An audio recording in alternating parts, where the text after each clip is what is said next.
Hey guys, welcome back to the Leading Edge Cricket Podcast, episode number 68. I'm Rob, on half of Leading Edge Cricket, and today we have fantastic news. Not just this fantastic interview that is coming up, but we have the official announcement that our website is now live. Head over to www.leadingedgecricket.com. We have a team of 21 writers from around the world writing for the website as we take another huge leap forward in creating this global cricket community.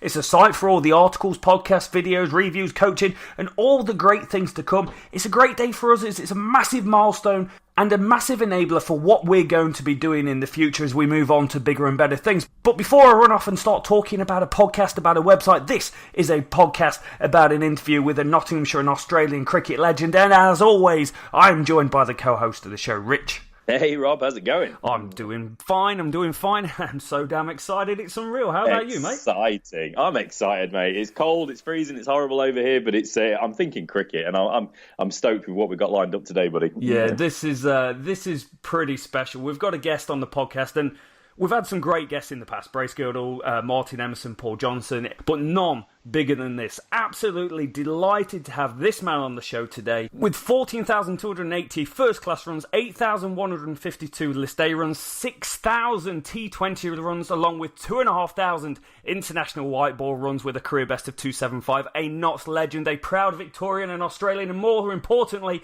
a bloody good guy. David Hussey, welcome to the podcast. Thanks, man. Thanks for the introduction. Very kind. That's quite all right. So I was having a quick chat with a couple of guys who know you last night. So we've had Dave Bracegirdle and we've had Paul Johnson on the podcast over the last year, who we're friends with offline, and they both said one thing about you. He said, what a bloody great guy Dave Hussey is. It's very kind of them to say. Two of the greats of Notts fraternity, Paul Johnson, what a great player he was, and then Dave, who's a great broadcaster with the BBC. So it's always nice to hear nice things about yourself.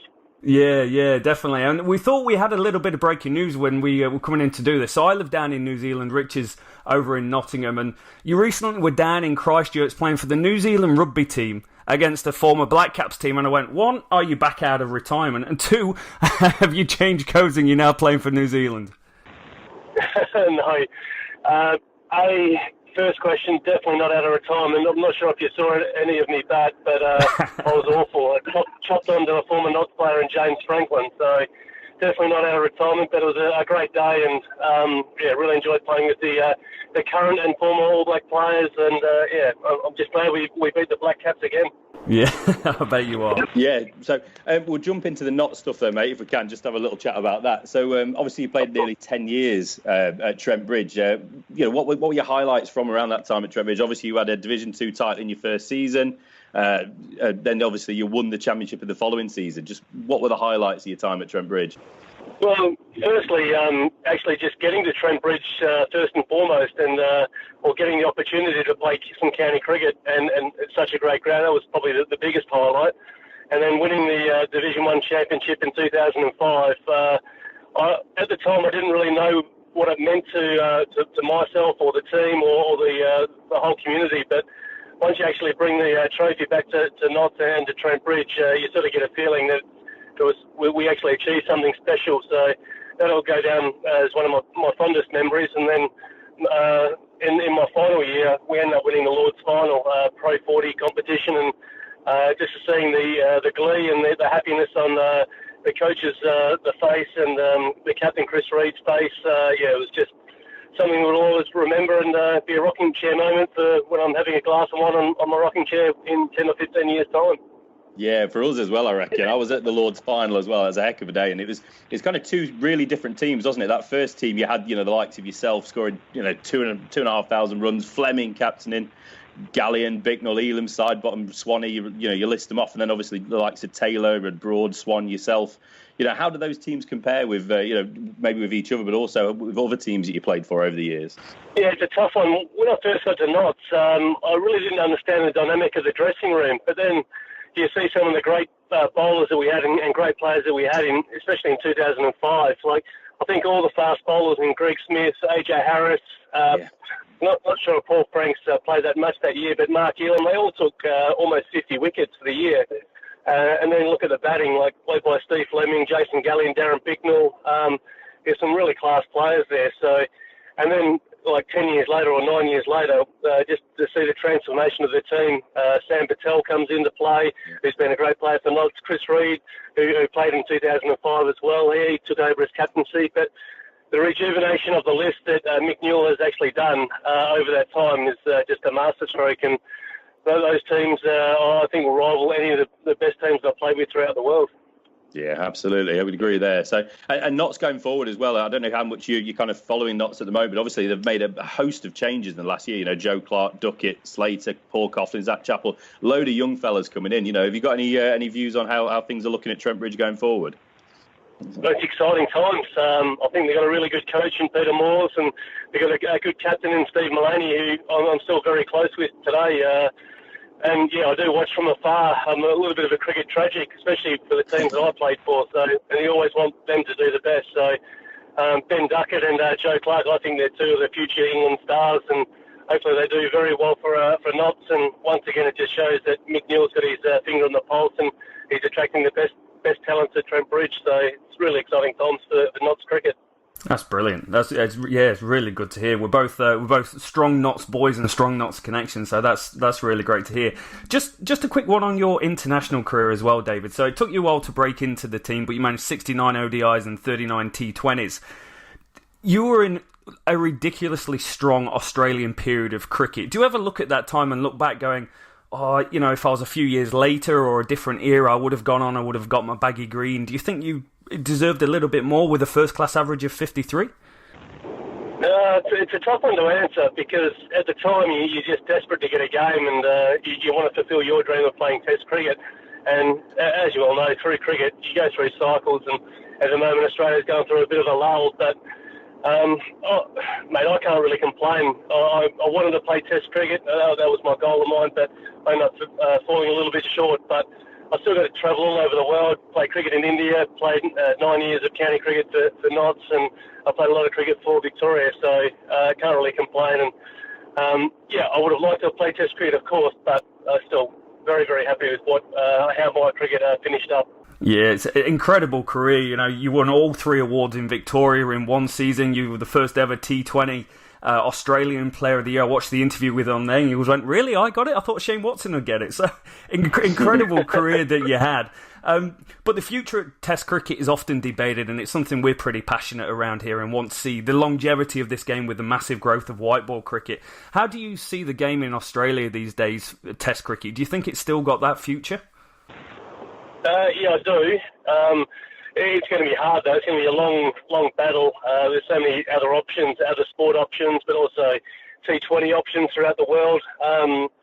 But it's funny, you do all these coaching clinics around Victoria, and you ask the kids which style of cricket game they want to play, and 9 times out of 10 they all say they want to play Test cricket and wear the daggy green. So hopefully that stands in good stead for all our young kids, and they continually want to put on the daggy green and represent our country against other Test playing countries like England, India, South Africa, etc., etc. And during your career, that Test cricket obviously is the pinnacle, but you had a fantastic first class career, especially at Notts. The statistics you put up, just ridiculous. But who were the best guys you played with, who you rated the most in terms of pure talent, and who were the best that you faced? Probably when you're playing with players, some of the best players that you play with, the guys who are really quiet in the dressing room and just go about their business, they're the ones you learn off the most. Like I watched Jason Gallion, who was the captain of Notts when I first arrived, just to see how he went about playing fast bowling, and then watching Darren Bicknell to see how he plays the spin later on in the game, day 4 wickets. But the most talented batter we had, or two probably, was Chris Reed, one-day cricket. He was phenomenal when he first burst on the scene as a wicketkeeper batsman, and the way he finished off games, he really taught me a lot on how to play in certain situations. And then Russell Warren, he was from Northants originally. He moved over to Notts about the same time I arrived. Just to see him play against express pace fast bowling, it was just simply phenomenal. And I really learned a lot off him. And then as the bowlers, I can't really go past Graham Swan or Mark Elam. They were just at the peak of their powers, and Graham Swan turned the ball massively and regularly took wickets, but also Mark Ellen was that cool head who just went around sort of like the seasonal pro, knew what he could do week in, week out, and sort of knew how to motivate players. So I really enjoyed playing with him too. Well, that was an incredible time at Notts. Mick Newell did a superb job bringing in all these players from the other counties, and yourself as the overseas. And I know the growth of T20 cricket around the time, as a fan going down to watch, just phenomenal getting to watch it. Yeah, well, the funny part about T20 cricket, when I arrived, I didn't really know how to play the game, and I think I averaged about 3 or 4 for that T20 season, and Notts was struggling. And then the year after, Mick pulled me aside and basically we constructed a game plan of how to play T20 cricket. And once you had that sort of game plan or a strategy how to play a certain style of game, you sort of got the answers to the test. So you end up playing much better cricket. And I'm just very fortunate that I landed on my feet at Trent Bridge and got to work with some good coaches like Mick Newell. Yeah, and we're talking about the T20 stuff as well, so talking about how you kind of learned to play the game, if you like, at Notts. You obviously played in the IPL very early on. You've played Big Bash, you played all over. How was that IPL? How was that experience early on, and how do you think it's changed since then? And I suppose, leading that on, how does it compare to the other tournaments around the world? Yeah, the IPL in 2008 was a new tournament, and it was T20 cricket in India, so it was a mixture between entertainment, partying, and cricket. So it was taken semi-serious, the cricket, but it was more about the off-field stuff and what you could provide entertainment-wise. So and now it's really changed, and it's pretty much become a business, and you must win games of cricket in order for T20 to become a successful franchise. And I'm really enjoying how all the competitions throughout the world have sort of evolved, and how important T20 cricket has become. And it's a great advertisement for kids to get into cricket, and how the IPL compares to other T20 competitions around the world. It's still the pinnacle. It's still the best competition throughout the world, purely because it's got 4 overseas players and generally the best Indian talent playing in every game. So still the pinnacle, but the competitions under the IPL are still they're catching up fast. Yeah, absolutely. We've got, for some reason, we've got a bit of a following from India, so they'll be very pleased to hear that. They love chatting IPL. Looking back to kind of Test cricket, and also just Australian cricket in general. What are your thoughts on the performance of the last few months or so? Obviously, a bit of disruption since the South Africa tour. So, how are things looking in Australia? Yeah, it's a little bit glum at the moment. The Aussies ran into a really talented Indian team that executed their skills perfectly. They had one disappointing test in Perth, the Indians, but geez, they played well in Melbourne and Sydney and Adelaide too. So they fully deserved their test win, their test series win, and it was all looking a little bit glum. But now we played Sri Lanka, and we won the first test in Brisbane, and we play again against the Sri Lankans in Canberra in a couple of days' time. So it's not all doom and gloom. We're going to get Steve Smith and David Warner and Cameron Bancroft back ASAP, and that should strengthen any team.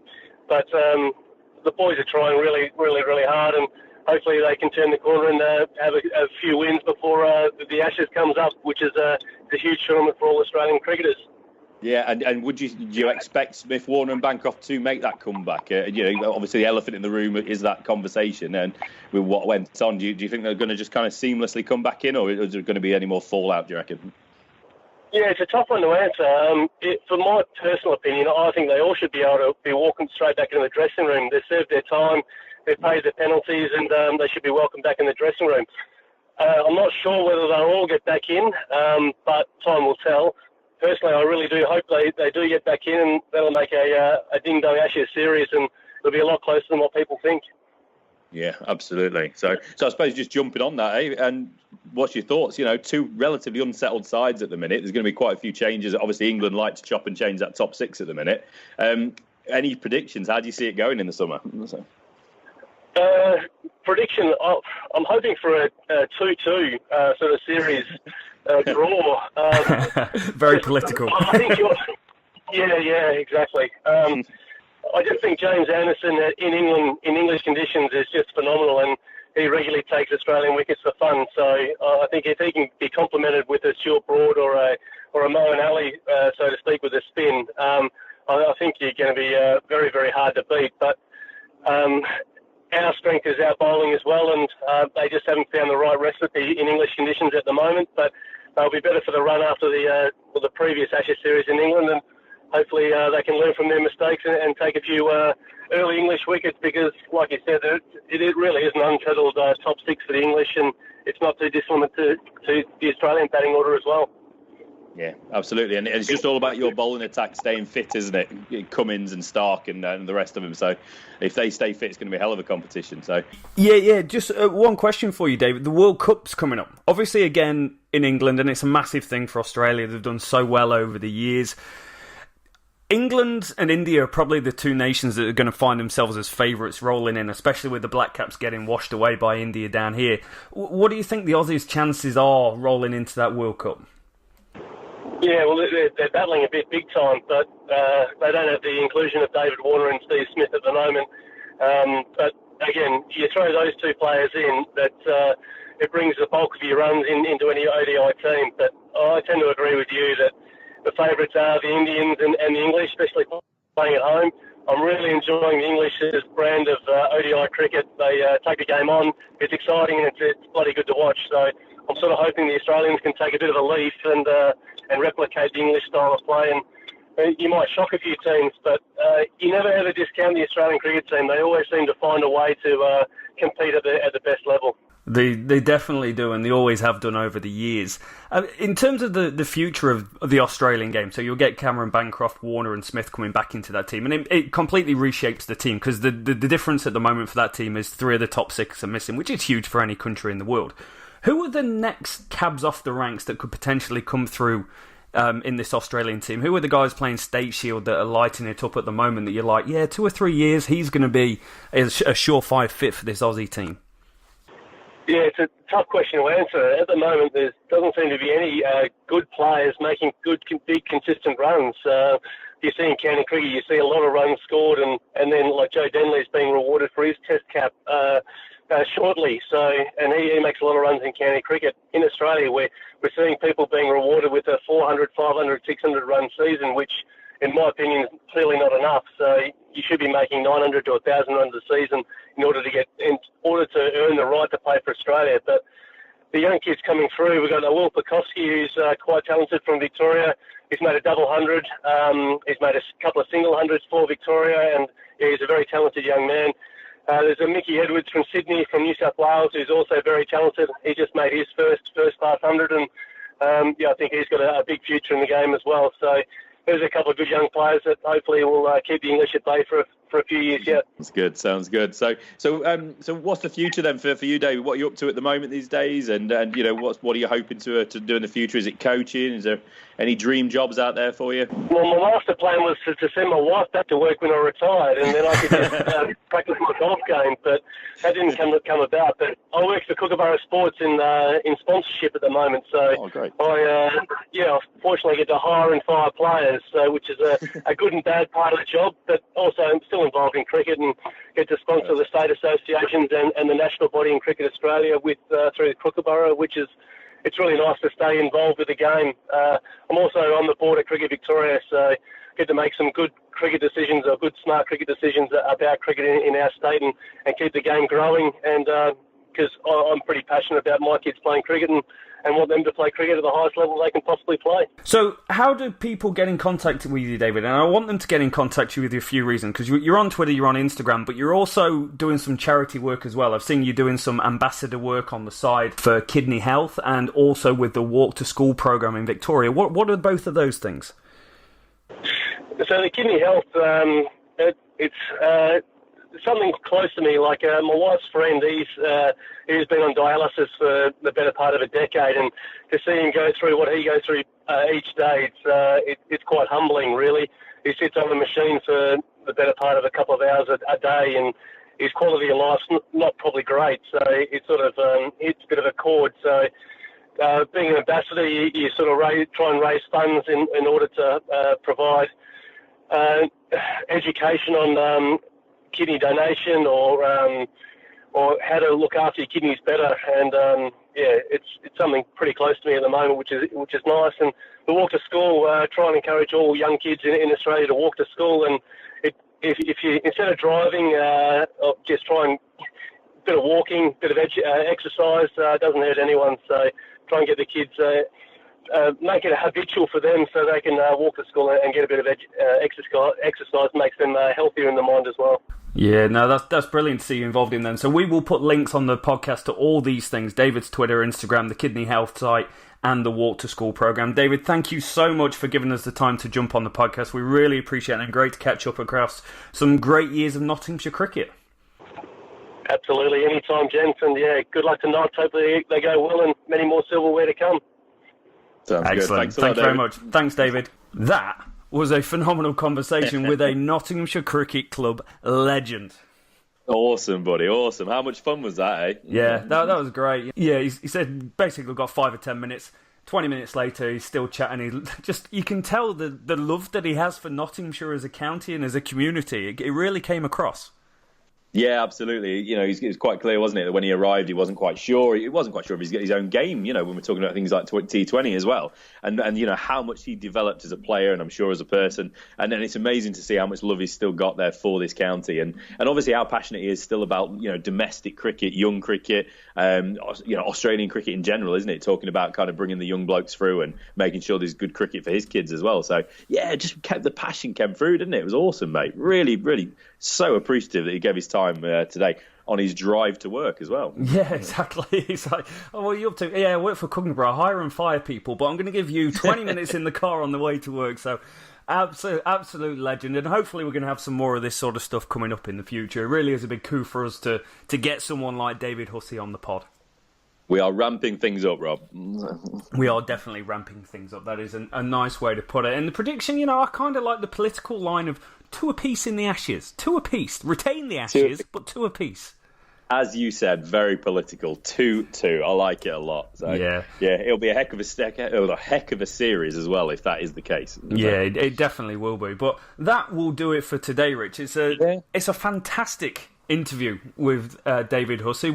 And there will be plenty of more of these bad boys to come with interviews like this with Dave. Absolutely superb of him to give us his time for something like this. There's a couple more in the bag. One with Daniel Bell-Drummond, one with South African under-19 captain Francois Leclue. So plenty more coming your way. And don't forget, guys, head over to www.leadingedgecricket.com to check out all the latest articles on the brand new website it's launched. Don't forget, we are available on Apple, iTunes, Google, SoundCloud, iHeartRadio and YouTube. You've been legends. Till next time.